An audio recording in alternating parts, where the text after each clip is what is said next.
white, milky quartz with a stain on it. And what do you think that stain is? Kids, what happens if you leave a metal toy or tool out in the rain? What happens to it? It gets rusty. It gets rusty, exactly. This rock is rusting. It has iron in it. And that's what the miners were looking for, is a rusty quartz like this. And they had a saying, gold rides the iron horse. I went in earlier, I couldn't So they went in there and they were looking for this. Well, what they would do is they figured if there's iron and there's probably gold, they would crush it up into a very fine powder and mix it with mercury. And the mercury would draw out the gold. So that's what you're going to look for when you look in there. You'll see there's a quartz vein running right down the middle of the mine. Sometimes it's big, sometimes it's small. Sometimes it's very light, and sometimes it's very inky dark, which means it has a lot of iron in it, which means it also has a lot of gold. Welcome to the Priest Mine. As Charlie told you, this mine was dug in 1850s, and it was all hand dug. You couldn't use no black powder and dynamite in this mine. No, the material is too soft to compromise your situation and bring it all down on your head. So what they do is they would arch the mine. Yeah. You see there's an arch. And this is done by the Cornishmen and the Welshmen. That's their method of mining. So we know about that part of it. The sign over there is total lie. Suppositions, innuendo, and conjectures. I'll tell you about that later. Okay. But I had to come here 10 years ago. Oh, by the way, my name's Duffy. Good morning. And we'll go in now. Into the portal of the mine, into the attic.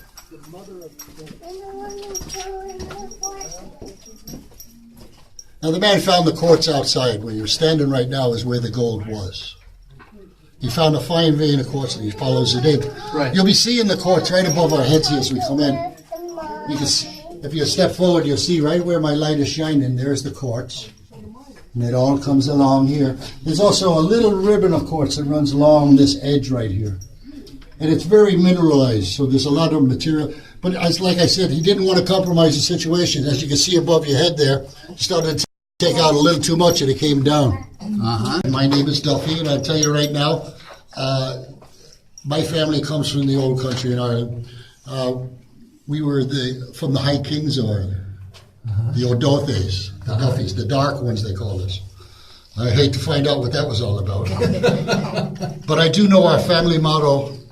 We have a family crest with a rampant gold lion in a green field, so I felt like this is kismet to me to be working in a gold mine. And the motto says, always be true and you'll never rule. Do you know what that means? If you tell the truth, you have less to remember. Yeah, that's right. Yes, and my father instilled that in me over the years, our family motto, always be true. They used to call him Honest Gene. Yeah, so I have to tell the truth at all times. I'm compelled.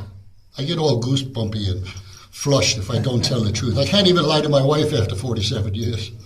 The other day she says to me, honey, did these pants make me look fat? And I said, it's not the pants. So you can see how I get in trouble with this. So when I come here 10 years ago, the man says to me, well, this is the priest mine, blah, blah, blah, and the priest this, blah, blah, blah, and the priest that, blah, blah, blah. And I stood there and listened to him very patiently. And when he was finished, I said, are you done? He says, yes. And I said, well, I can't tell that story.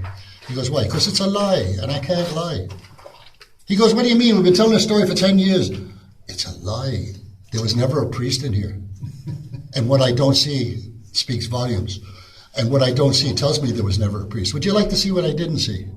Sure. Well, he told me this whole story, this priest having services for the miners and such. Come right on back here and I'll show you what he showed.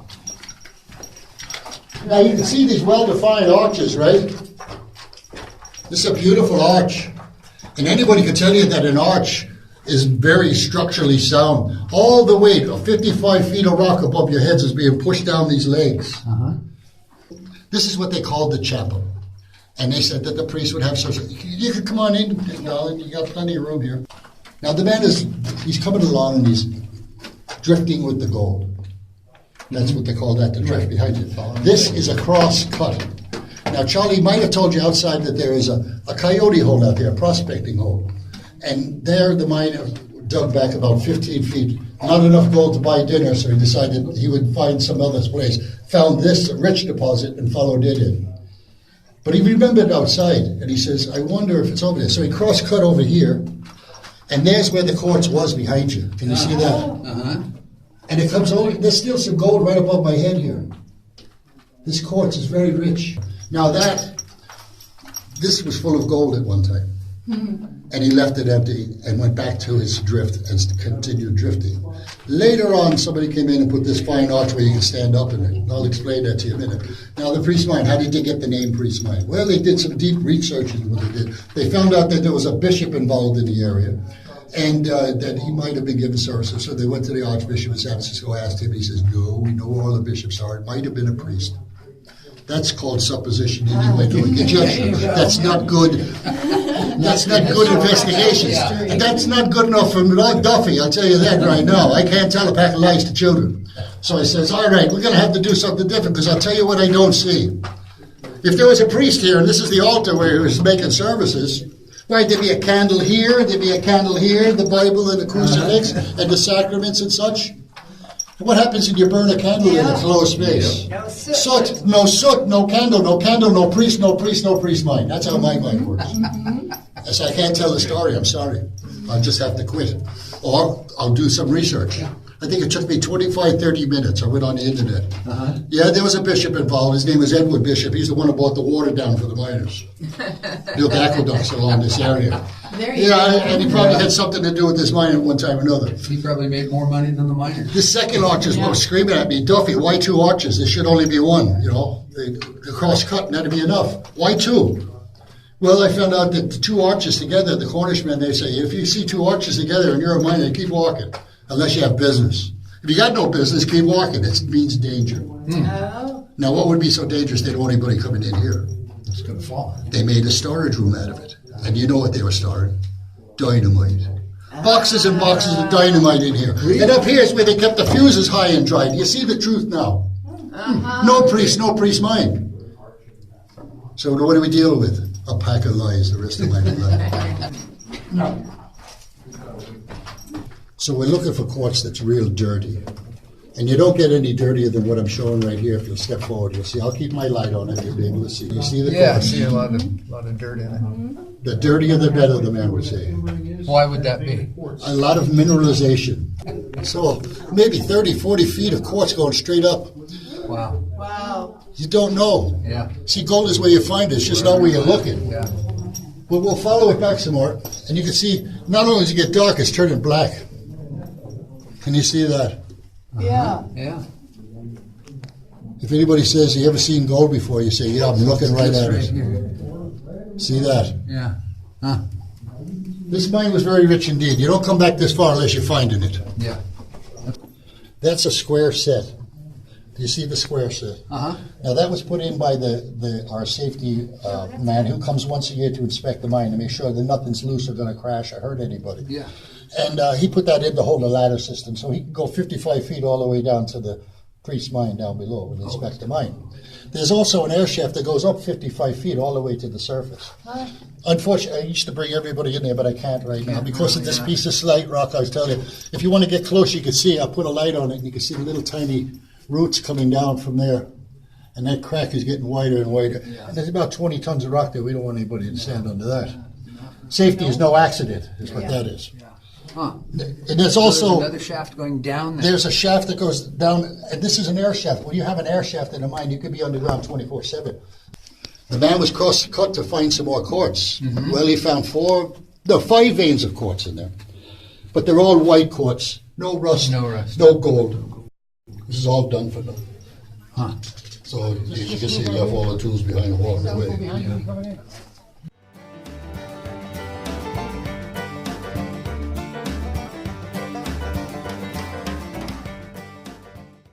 Now this is our 8-stamp mill. It's powered by water from the American River about 2 miles away from us. And it took 7 miles of ditches and flumes to get that water here. Okay?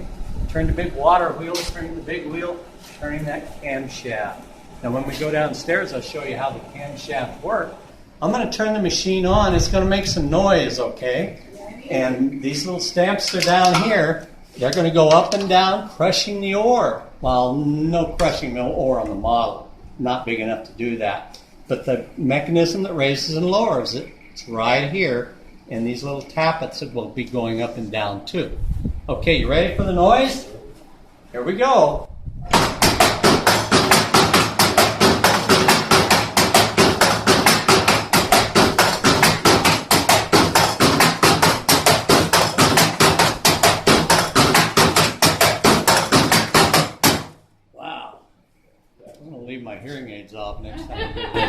job. So the ore was crushed and pulverized. They added water to it, made the slurry, and the slurry came out these filters right here.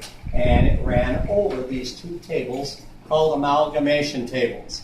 Now those tables would have been right up there where we were standing. The top of the table had a copper plate on it, and onto the copper they spread a very silvery liquid metal called mercury. Now mercury was very toxic stuff. They had to be careful handling this. Okay? But they spread it onto the copper, and the mercury sticks to the copper like paint sticks onto a wall. All they had to do was spread it. It stuck to the copper, even though that table's on a slope. They turn on the machine, the slurry starts running out the filters, and it runs over that mercury, and the mercury goes to work. And what mercury does best is grab gold. Pieces so small you can't even see them, but the mercury knows it's there, and the mercury hangs onto it like a magnet holds onto the side of a refrigerator with your pictures on. Same kind of a magnetic attraction. But mercury cares nothing whatsoever about quartz. It lets the quartz fall off the table onto the floor. Now, for every 2,000 pounds of quartz that hits the floor, the mercury retains approximately 1 ounce of gold. 2,000 pounds to the ounce is actually considered to be a high-grade ore. Now, they get rid of the quartz. It's worthless. The gold has been removed from it. But they scrape up the mercury and gold. They roll it into a ball the size of a baseball. They bring it down into this room, and in this room, we're going to separate the mercury from the gold using this little device right up here called a retort.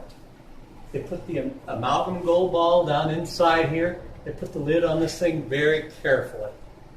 They tighten it up with that horseshoe-shaped locking ring, and they turn on the heat. This is what it looks like on the inside here. They turn on the heat at 650 degrees Fahrenheit, roughly 3 times the boiling temperature of water. Mercury vaporizes, becomes a gas instead of a liquid, and the vapor floats down that pipe. And on the outside of the vent pipe, cold water is circulated to cool the vapor down, condensing it so that by the time it reaches the end of the pipe, right here, it's liquid mercury again. Once it's liquid mercury, right back to the tables it goes. It's completely recyclable, and the mercury never left this room.